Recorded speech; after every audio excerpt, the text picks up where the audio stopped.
Hi friends, welcome to சேசு சமையல் தமிழ்.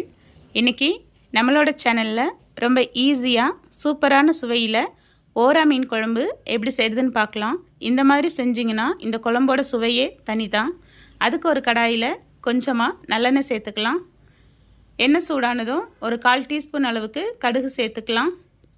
கடுகு பொரிஞ்சதும் ஒரு 1/4 டீஸ்பூன் அளவு வெந்தயம் சேர்த்துக்கலாம். வெந்தயம் பொரிஞ்சதும் ஒரு 2 பெரிய சைஸ் வெங்காயத்தை கட் பண்ணி சேர்த்துக்கலாம். இந்த வெங்காயம் சீக்கிரமாக வதங்கி வர்றதுக்காக நம்ம கொஞ்சமாக உப்பு சேர்த்துக்கலாம். உப்பு சேர்த்து வெங்காயத்தை நல்லா ப்ரௌன் ஆகிறது வரைக்கும் வதக்கி விட்டுக்கலாம். இப்போ வெங்காயம் ப்ரௌன் ஆயிடுச்சு. இந்த டைமில் 6 பல்லு பூண்டை கட் பண்ணி சேர்த்துக்கலாம். கூடவே 3 பச்சை மிளகாவையும் நம்ம நறுக்கி சேர்த்துக்கலாம்.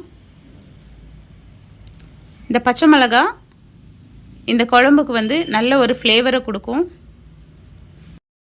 இப்போ இதில் 2 பெரிய சைஸ் தக்காளியை கட் பண்ணி சேர்த்துக்கலாம்.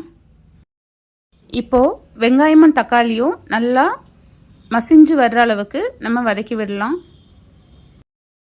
இப்போது நல்லா வெங்காயமும் தக்காளியும் நல்லா மசிஞ்சு எண்ணெய் பிரிஞ்சு வந்துடுச்சு. இந்த டைமில் இந்த குழம்புக்கு தேவையான மசாலாவை சேர்த்துக்கலாம். அதுக்கு 1 டீஸ்பூன் அளவுக்கு தனி மிளகாய் தூள், 1/4 டீஸ்பூன் அளவுக்கு மஞ்சள் தூள், 3 டீஸ்பூன் அளவுக்கு வீட்டு குழம்பு மிளகாய் தூள் சேர்த்துக்கலாம். நீங்கள் உங்கள் காரத்துக்கு ஏற்ற மாதிரி சேர்த்துக்குங்க. இப்போது இந்த மசாலாவோட பச்சை வாசனைலாம் போகிற அளவுக்கு நல்லா வதக்கி விட்டுடலாம்.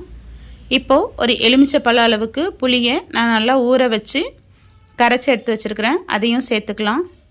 சேர்த்து நல்லா மிக்ஸ் பண்ணி விட்டுட்டு இந்த குழம்புக்கு எவ்வளோ தண்ணி தேவைப்படுதோ அதுக்கேற்ற அளவுக்கு நம்ம தண்ணி சேர்த்துக்கலாம். இப்போ இதை நல்லா மிக்ஸ் பண்ணி விட்டுட்டு இதில் தேவையான அளவு உப்பையும் சேர்த்து மூடி வச்சு ஒரு 10 நிமிஷம் அப்படியே நல்லா கொதிக்க விட்டுடலாம். அப்போது குழம்பு நல்லா கொதித்து கொஞ்சம் திக்காகி வரும்.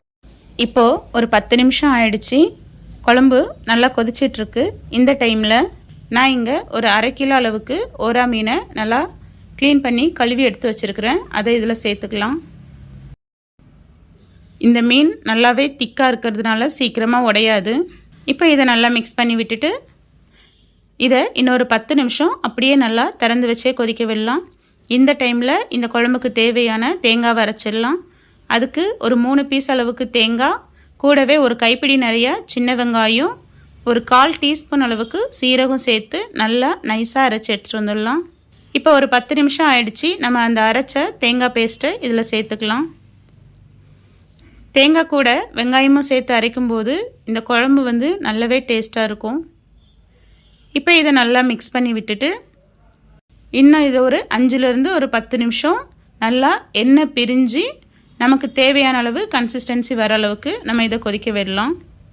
இப்போது நமக்கு குழம்பு நமக்கு தேவையான அளவுக்கு வந்துடுச்சு. பாருங்கள், மீன் எதுவும் உடையலை. இந்த டைமில் கொஞ்சமாக தேங்காய் எண்ணெயில் கொஞ்சம் சின்ன வெங்காயத்தை பொடியாக நறுக்கி சேர்த்து கொஞ்சமாக கறிவேப்பிலையும் சேர்த்து நல்லா ப்ரௌன் ஆகிறது வரைக்கும் ஃப்ரை பண்ணி இதில் சேர்த்தா இந்த குழம்போட வாசனை ரொம்பவே சூப்பராக இருக்கும். நான் இன்றைக்கி இதில் வெறும் கறிவேப்பிலை மட்டும் சேர்த்துருக்கேன். கறிவேப்பிலையை சேர்த்து ஸ்டவ்வை ஆஃப் பண்ணால் சூப்பரான ஓரா மீன் குழம்பு தயாராகிடும். உங்களுக்கு இந்த வீடியோ பிடிச்சிருந்ததுன்னா இந்த வீடியோக்கு ஒரு லைக் கொடுத்து சேசு சமையல் தமிழ் சேனலை சப்ஸ்கிரைப் பண்ணி சப்போர்ட் பண்ணுங்கள். தேங்க்ஸ் ஃபார் வாட்சிங்.